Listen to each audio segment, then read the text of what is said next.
My best friend granted her boyfriend permission to sleep with me behind my back, without ever asking if I was even interested, and I am having trouble explaining why I'm so upset over this. Okay, so first and foremost, I'm not down to read any poly shaming. That's not the point of this post. Polyamory is a valid dating and relationship model when done ethically, and I am laying that down first and foremost. So my best friend, Cindy, and I have known each other roughly 15 years and have been roommates for 5-ish years.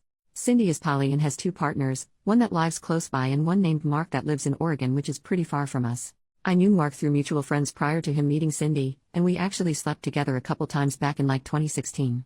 He's poly and I am monogamous, and we decided it wouldn't work between us, but we maintain being good friends because we get along really well.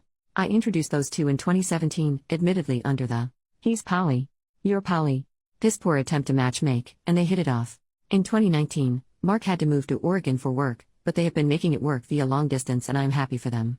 So in 2020, I kinda lost my mind. I had to break up with a boyfriend who was in love with someone else. I realized I hated my job. I turned 30 and felt deeply unhappy with where my life was headed. So I decided it was best for me to start living. I quit my job, found a new one that made me happy, and I started to do solo hiking adventures.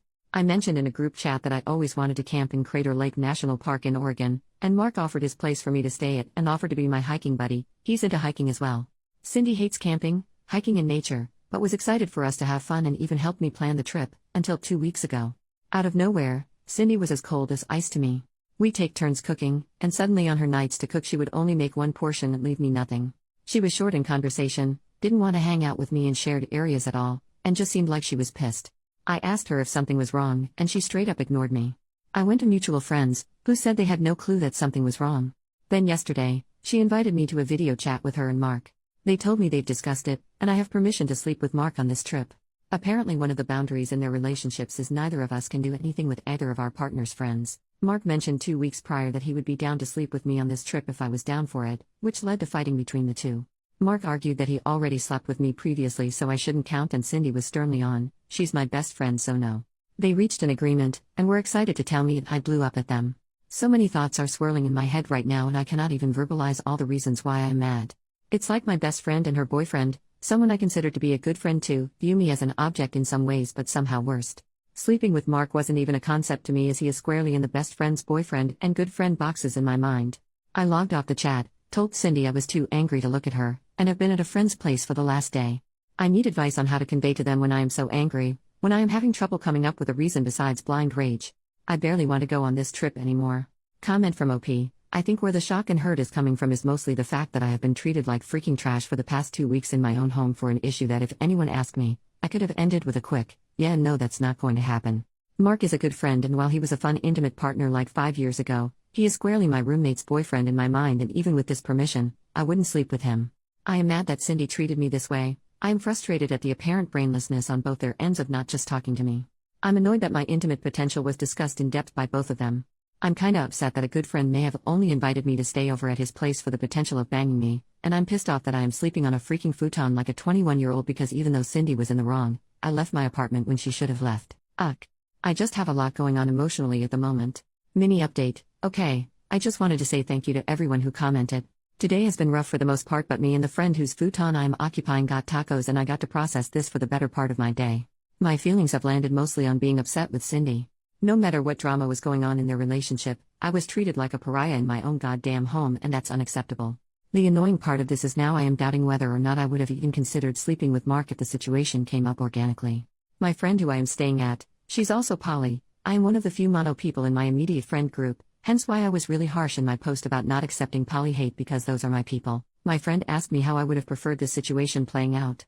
My response was pretty much 1. Cindy not taking out whatever she was feeling on me while they were having their backroom discussion. 2. Being approached by one of them individually to see if I was interested in any of this and not in the weirdest freaking Discord call in the world. She was in the room right next to me, she could have just came in and talked to me solo. If Mark would have asked me, I probably would have run to Cindy being like, "Your boyfriend is hitting on me." I am unsure if that's even allowed. If Cindy would have, Christ on the freaking cross, I am unsure how that would have even gone. Who knows, maybe with permission, and wine, and the breathtaking views of that lake. Seriously, ignore me and Google Crater Lake National Park, it's gorgeous, something would have happened. Nothing sure as hell is going to happen now though. This is a long-winded post to say that I am planning to talk to each of them one-on-one because at the end of the day, I already dropped like $450 on round-trip tickets and I can't afford to stay anywhere else on short notice, I've looked into campsite lodge and nearby Airbnbs and hotels, and everything is too expensive for me, and my PTO is already approved in my workbooks. I'm not going to be awkwarded out of my vacation that I have dreamed about. I'm going to talk to them both, and God help them if the first words out of their mouths isn't "I'm sorry." Final update. Hey, everyone. It's been just over 3 weeks since my last post, and I wanted to post an update.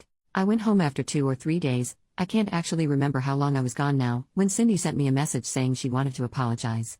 Apparently Cindy reached out to the mutual friend I was staying with, and that friend went over every cruel thing Cindy did to me during her 2 weeks of shutting me out and told her to get herself together. We sat down and talked, and it was pretty illuminating what she had to say. Cindy and I have known each other for over 15 years now. For the majority of that time, I was the more introverted and shy type, while she was the "let's drink shots on the roof with this new friend I made 30 seconds ago" type. When the plague hit, we both had 2 very different responses. After realizing I was deeply unhappy with all parts of my life, I flipped everything on its head. I found a new job and made a bunch of work friends. I started doing solo adventures. I felt happier than I ever been, and it turns out, happy me is very bubbly and engaging. While I couldn't go out for obvious reasons, I started actually using Discord and engaging more with friends and going on virtual dates. Cindy did the opposite. Her job went work from home pretty early on, which cut her off from most of her work friends, and she lost an aunt she was close to due to the virus. Cindy works customer service at an online store, so after 8 hours on the phone in front of a computer, she doesn't want to Zoom or Discord or message anyone from the exhaustion of it all. Cindy admitted that she felt like she was falling apart, meanwhile the person she grew up with was doing better than ever. Cindy is not one to express her feelings. She comes from an army what's a feeling family. She decided that best course of action was bury everything in her chest and do nothing about it. Then Mark asked if he could sleep with me, and everything started leaking out. Cindy admitted that rule, "neither of us can do anything with either of our partner's friends," is a bit more flexible than I originally thought, and is more of a "please ask if I am cool with this before you flirt with my friend's" situation. Apparently Cindy was cool with the concept of us sleeping together previously. Back in 2019, I was planning a trip to Seattle for the summer of 2020. Mark offered to join me, and we were planning on splitting a 2-bedroom Airbnb. It didn't happen for obvious reasons, but apparently Mark asked Cindy during the planning stage if he could even broach the topic with me, and he was cool with it. Mark, going off how she was previously cool with it, checked in again with her before he was planning on talking to me about it for the most recent trip, and that's when the blow-up happened. Cindy apologized for how she treated me the past 2 weeks and admitted that she felt like she was failing at everything in her day-to-day life, and then felt like she was going to lose her boyfriend to me if something happened between us. I honestly feel like a crappy friend in some sense, because while I knew her depression was flaring up again, I didn't quite realize how deep she was in it despite living together. I did stand my ground on the fact that while her feelings are valid, the way she treated me wasn't, and that type of behavior cannot happen again.